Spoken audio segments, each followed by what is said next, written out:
She had practiced the words the whole ride over. She never got to say them. It was a cold February morning in the year 1817 when Amelia Ashford, once Countess of Penhurst and now a woman reduced to a single trunk and a borrowed name, gathered every scrap of her remaining composure and rode to Blackthorn Court to beg the most powerful man in the county for a position in his household. Any position. She had told herself the whole journey that would let her earn honest bread rather than depend a day longer on the reluctant charity of a distant cousin who made her welcome feel, with every passing week, more like a debt than a kindness. She had rehearsed the whole speech carefully, the plain, dignified request for whatever humble post his Grace's household might spare, companion to an aging relation, perhaps, or governess to some younger connection. Work suited to a woman of good education, fallen on hard times, who asked for nothing beyond fair wages, honestly earned. She had heard the Duke of Blackthorn spoken of, among her cousin's own limited society, as a fair and generous employer, a man whose household staff rarely left his service once taken into it. And she had told herself, choosing his door above a dozen others she might have tried, that a woman must simply set her pride aside and go where the best chance of honest employment actually lay. She had chosen her plainest gown for the interview, and had practiced, in the small looking-glass of her borrowed room, exactly the composed, unbroken bearing she meant to carry into that great house. Determined that whatever else 2 years of disgrace had cost her, it would not cost her the dignity of asking plainly for what she needed rather than grovelling for it. She did not get the chance to deliver a single word of that careful speech. For Anselm Blackthorn, Duke of Blackthorn, had spent 2 full years searching for precisely the woman now standing in his own front hall, and the moment his housekeeper announced, with no particular ceremony, that a Mrs. Amelia Ashey had come seeking a position. Something in the name, close enough to the truth, and yet plainly, deliberately altered, struck him with a force that sent him crossing his own hall at a pace considerably less dignified than his usual composed bearing. "Ash," Anselm said, standing before her in the cold entrance hall before she had fully drawn breath to begin her rehearsed request. Not Ashford. Amelia went very still, her whole careful composure faltering at the sound of the name she had not spoken aloud, in its true form in over a year. "I do not know how you," she began. "I have been searching for you 2 years, Lady Penhurst," Anselm said. And the whole formal distance he had maintained through a decade of dukedom collapsed, in that single moment, into something raw and unguarded that startled them both. "I served with your husband, James, at Waterloo. I was the man he died saving. And I have spent every month since I was well enough to leave my own sickbed trying to find his widow, to make good on a promise I made him with his own blood on my hands. And I find you standing in my hall asking me for a position as though you were nothing more than an ordinary applicant, when you are, in point of plain fact, the whole reason I have spent 2 years of my life failing to rest easy." Amelia Ashford stood in that cold hall with the whole speech she had so carefully rehearsed entirely forgotten, and felt for the first time in 2 years the particular vertigo of a world rearranging itself faster than she could properly follow. "James never spoke of any promise, Your Grace," she said, unsteady. "He wrote to me only that he had a good commanding officer, and that the fighting was fierce. I did not know. He would not have told you, I think," Anselm said, quiet now, guiding her, careful and gentle, toward the nearest chair as though she might genuinely fall without the support. James was not a man who spoke of dying. Even when he must have suspected the odds against either of us surviving that particular charge, he pulled me clear of a fallen horse that would have crushed me entirely, and took the wound meant for me in the doing of it, and the last thing he said to me, before the surgeons carried him off, was that I was to look after Amelia and the children, should the worst come to pass. I gave him my word. I was wounded myself within the hour, badly enough that I spent the better part of a year recovering, first in a field hospital and then at my own family's estate, and by the time I was well enough to make proper inquiries, Lady Pemhurst, I discovered you had vanished entirely from every record I could find. Before that extraordinary morning could settle into anything resembling ordinary conversation, there was a long, disbelieving silence in that cold hall, in which 2 years of separate, parallel suffering, finally, fully collided. If a story of a promise kept 2 years overdue is the kind that keeps you listening, stay. What Amelia Ashford had to tell the Duke of Blackthorn, that morning changed the whole shape of the reckoning still owed between them. Amelia gathered her hands together in her lap, the old practiced composure returning to her by careful degrees, even as the whole shape of her 2 years' hardship rose up to be told plainly for what felt, to her, the first time to anyone who might actually be able to answer it. "I did not vanish by choice, Your Grace," she said, once she had gathered enough composure to speak plainly. "James's brother Reginald inherited the earldom, there being no surviving son of our own, and Reginald's solicitors informed me, within a month of James's death being confirmed, that the jointure settled upon me at marriage had been improperly recorded. Some technicality of entailment that left the whole matter, they claimed, in genuine legal dispute. I had no fortune of my own to fight the claim, Your Grace, and Reginald made plain, in the coldest possible terms, that I would receive nothing further from the estate unless I vacated the dower house within the month and troubled the family no further. I took what little I could carry, and what little coin I had managed to set aside. And I have spent 2 years moving from one distant relation's grudging charity to the next, changing my name in the smaller particulars to avoid the shame of my own disgrace following me from household to household, because a countess reduced to seeking a governess's post is precisely the sort of scandal polite society enjoys discussing at length. Anselm told her, that same morning, the whole of what he had carried since the battlefield, unable, once the telling had begun, to stop it short of the full account. It had been raining, the morning of the 18th of June, the ground churned to mud beneath thousands of boots, and Anselm had been thrown from his own wounded horse directly into the path of a second animal, riderless and panicked, its hooves flailing. James Ashford had been nearest, had seen the danger a half-second before anyone else, and had thrown his own body between the Duke and the plunging hooves, without a moment's hesitation, taking the blow meant for Anselm square across his own chest. He did not die at once, Anselm said, his composed voice roughening with the memory. I held him the better part of an hour, waiting for the surgeons who could not reach us through the fighting, and he spent that hour talking of you, Amelia, of the garden you kept at Pemhurst, of a particular disagreement you'd once had over whether the roses wanted more sun or less, of the sound of you laughing at his own terrible singing voice of an evening. He was not afraid, or if he was, he did not let it show. He only made me promise, over and over, that I would see you and the children looked after, until I gave my word so many times I lost count of the asking. Anselm's hands were not quite steady. I have carried that hour with me every day since, Amelia, I did not know, until this morning, that I had also carried the shape of what he loved you for, without ever once meeting you to understand it properly. Anselm Blackthorn felt a cold, careful fury settle in him, alongside the grief of the telling, at the family that had so thoroughly abandoned a fallen soldier's widow, the moment his protection was no longer immediately present to prevent it. Reginald Ashford will answer for this, Anselm said, low, rising from his own chair to pace the length of the hall, his composed bearing entirely abandoned to the force of his anger. I do not yet know the whole legal particulars of what he has claimed regarding your jointure, but I know a great deal about entailment law, Lady Pemhurst, and I find it exceedingly unlikely that a properly settled marriage jointure simply dissolves on a convenient technicality the moment a widow becomes inconvenient to her brother-in-law's ambitions.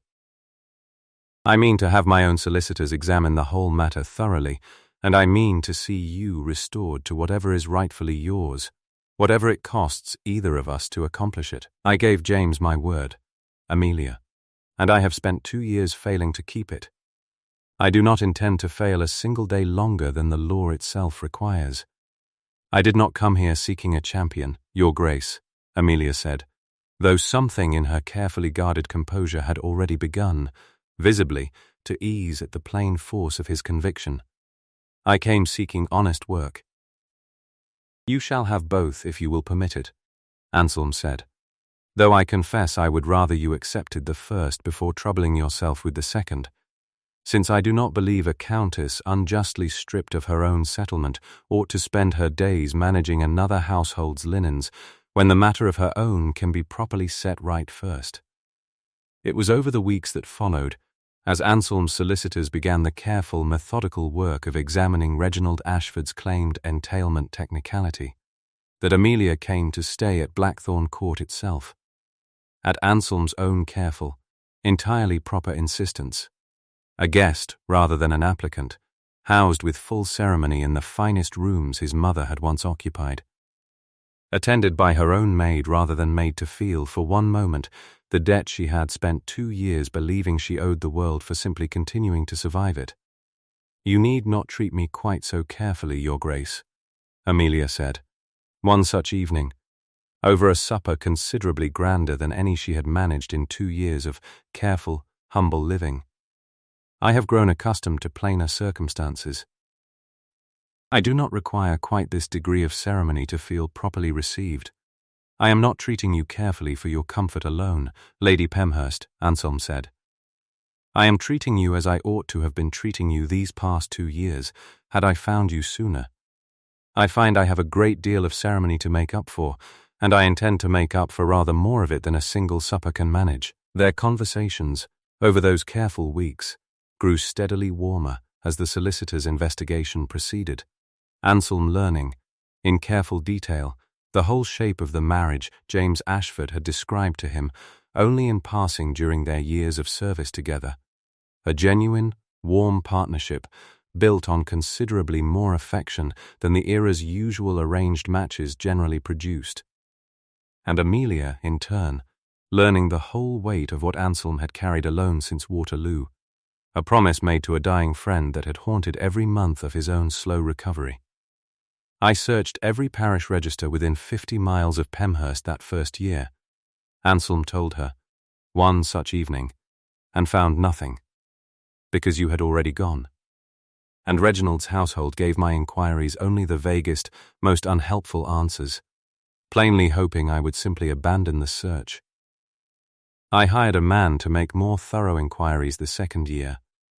Once I was well enough to manage my own affairs properly again, and he traced you as far as a cousin's house in Shropshire before losing the trail entirely when you moved on again. I had very nearly resigned myself to believing I might never find you at all, and had begun, this past month, considering whether I ought simply to settle a private income on James's memory through whatever charitable channel I could arrange, since the man himself was beyond my thanking directly. I moved 4 times in 2 years, Your Grace, Amelia said, quiet, each time. I told myself it was for practical reasons, a better situation offered, a cousin's household grown too crowded for a permanent guest.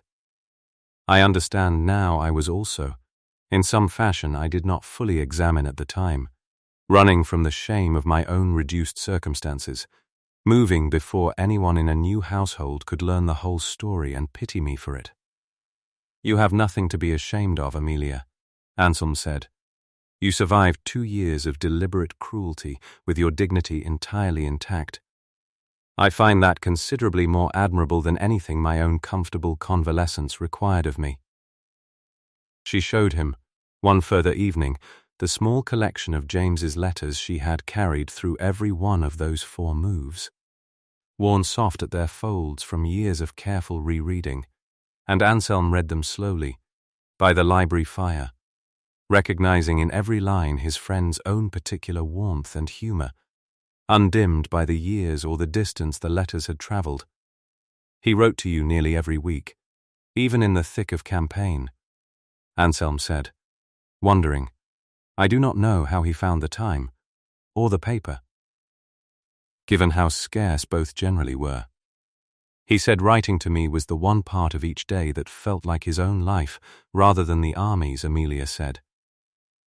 I have wondered, since his death, whether that was entirely true, or simply a kindness meant to ease my own worry.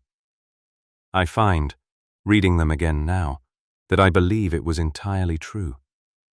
James was never a man who said things simply to ease a worry.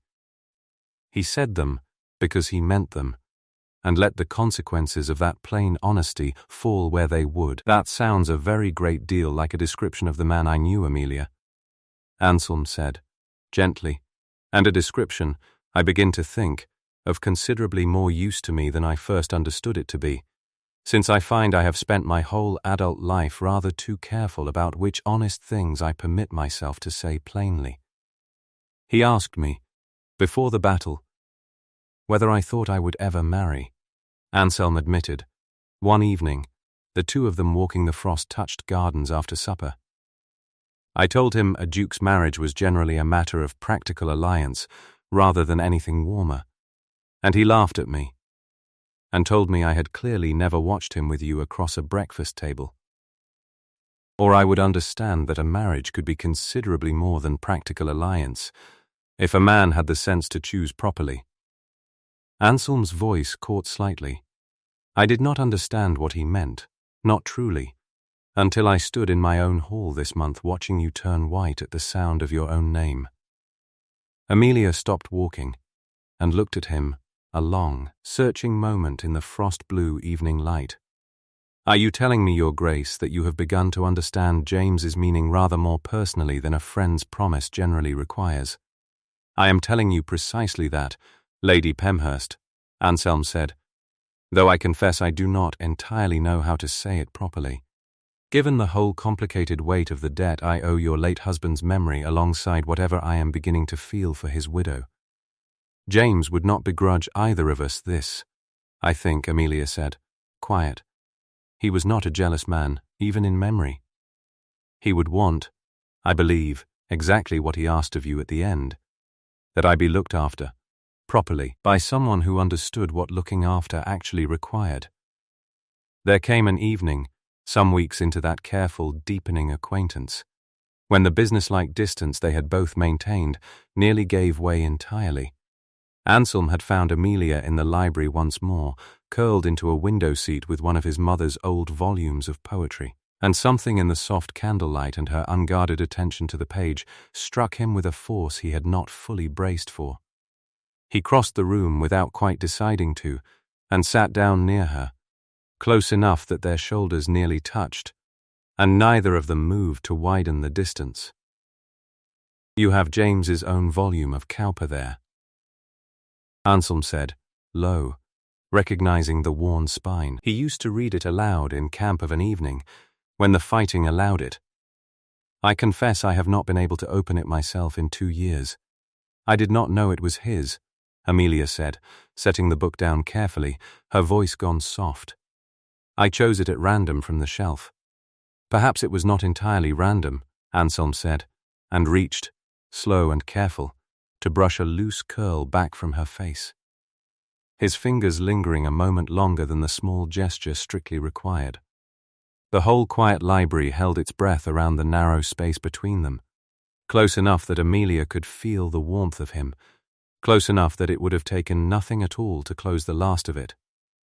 Anselm, she said, his given name slipping free before she had quite decided to use it. And neither of them moved for a long, suspended moment, the candlelight and the old worn book of poetry holding them both in a stillness neither wished to break, and neither yet trusted themselves to end properly. It was Amelia who eased back first, her breath unsteady, her hand pressed briefly to her own chest, as though to still a heart that had not raced so plainly in longer than she cared to admit. Not yet, she said quiet. I have spent 2 years being told what I was owed and denied it regardless. I find I would like this, when it comes, to be entirely certain, for both our sakes, rather than simply the product of one candlelit evening's grief shared between us.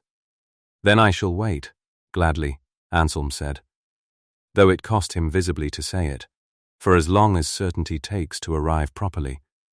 They did not close the whole distance that particular evening, both understanding, without needing to say so, that the legal matter of Reginald's fraudulent claim deserved to be settled honestly before either of them trusted the warmth growing between them to stand entirely on its own. But the library's quiet understanding carried them through the harder weeks that followed. A promise neither had yet spoken fully aloud.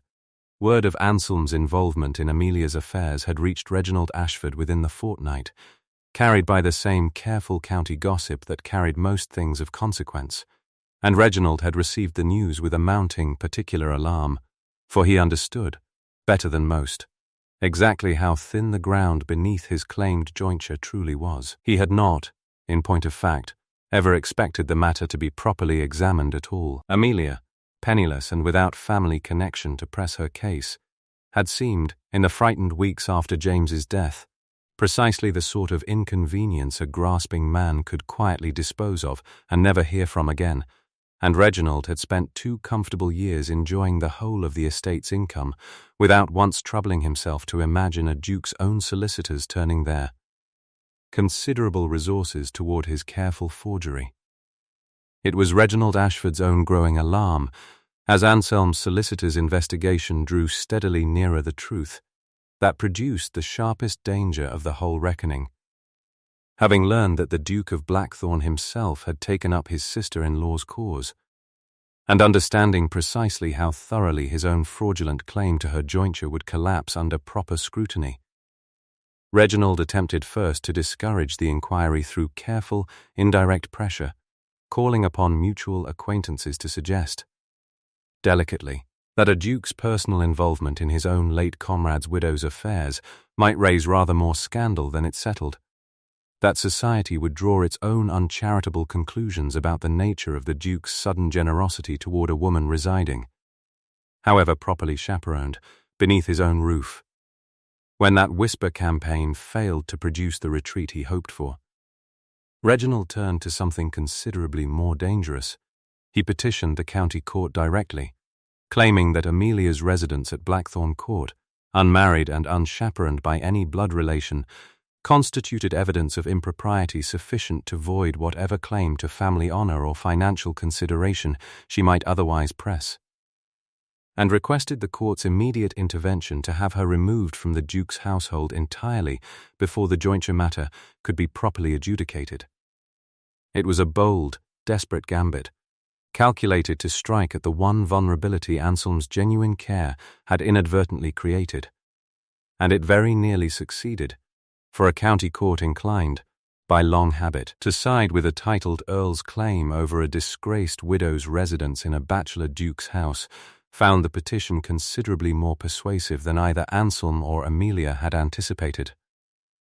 "He means to win by scandal what he cannot win by law," Anselm said, grim, reading the petition's particulars in his own study.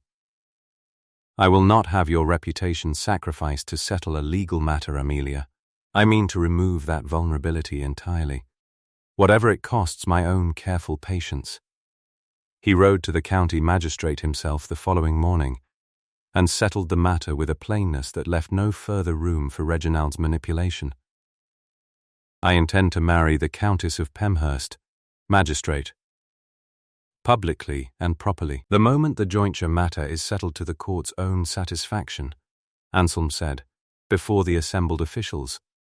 "I would ask that this intention be entered into the record alongside Reginald Ashford's petition, so that the court might understand precisely how baseless his claim of impropriety truly is, and precisely how thoroughly I intend to answer for Lady Pemhurst's honour going forward." The magistrate, presented with so plain and public a declaration, dismissed Reginald's petition within the week, though not before a startled, delighted murmur ran through the courtroom at the announcement. The story of a duke's public declaration of intent carrying, by the following morning, considerably further through the county than Reginald's own careful scandal-mongering ever had. The fuller investigation into the entailment fraud, no longer distracted by manufactured scandal, proceeded swiftly to its proper conclusion. Anselm's own solicitor, a patient, thorough man named Mr. Hartley, who had served the Blackthorne family 3 decades, travelled personally to the county archives where the original marriage settlement had been filed, and found, after some days of careful searching through poorly maintained records, the genuine document itself, its terms plain and entirely unconditional, bearing not the slightest resemblance to the version Reginald's own solicitors had produced. Compare the 2 signatures, Your Grace, Hartley said, laying both documents before Anselm upon his return. The genuine settlement bears the solicitor's own hand, consistent with a dozen other documents from that same year I have gathered for comparison. The version Reginald produced bears a signature close enough to fool a casual eye, but the pen strokes betray a slower, more deliberate hand than a busy solicitor's own practiced signature ever shows. I would stake my own professional reputation on the second document being a forgery, and I have said as much plainly in my report to the court.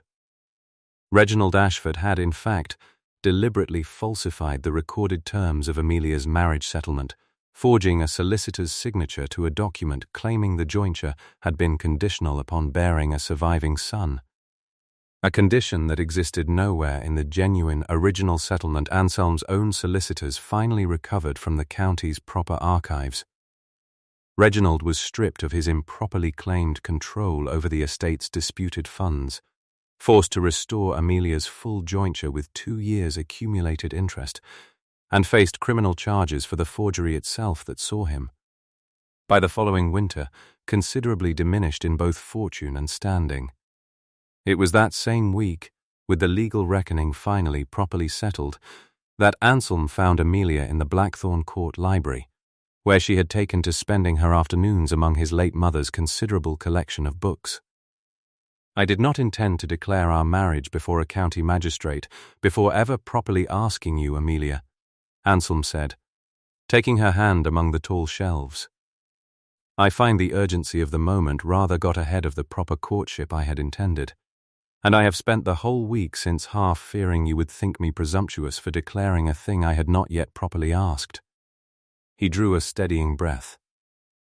I am asking you now, plainly as I ought to have asked from the first, will you marry me? Not to settle James's promise, though I will carry that debt gladly alongside everything else. Because I have fallen entirely, genuinely in love with the woman who walked into my hall 2 years disgraced and asked for nothing more than honest work. And I find I would like to spend the rest of my life making certain you never again have to ask so little of anyone.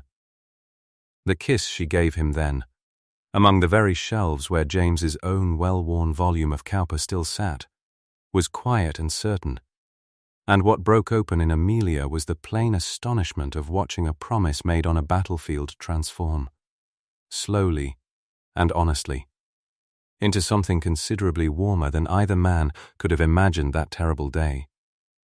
Reginald was stripped of his improperly claimed control over the estate's disputed funds, forced to restore Amelia's full jointure with 2 years' accumulated interest, and faced criminal charges for the forgery itself that saw him, by the following winter, considerably diminished in both fortune and standing, his own wife and children obliged to remove to a considerably humbler establishment than the one his fraud had briefly purchased them. He wrote to Amelia once, some months later, a stiff and grudging letter that fell well short of true apology but acknowledged, in careful legal language, the wrong he had done her, a letter Amelia read once, folded away without particular anger, and never answered, having decided she had spent quite enough of her own feeling on a man who had shown her none when it mattered most. Word of the whole extraordinary affair travelled through the county with the particular speed such stories always find, and the tale of the disgraced countess who had come to a duke's door seeking a governess's position, only to discover the very man had spent 2 years searching for her, became, by that summer, the sort of story told and retold at every dinner table within riding distance, softened in some tellings, embellished in others, but always ending the same way. with a duke's public declaration before a county magistrate and a widow's honour restored in full. The tenants and household staff of Blackthorn Court, who had watched their master's quiet grief across 2 withdrawn years without ever fully understanding its source, came to regard Amelia with a genuine warmth that had nothing to do with her restored title, and everything to do with the visible change her presence had wrought in a man they had long worried might never properly heal from whatever haunted him since his return from the wars.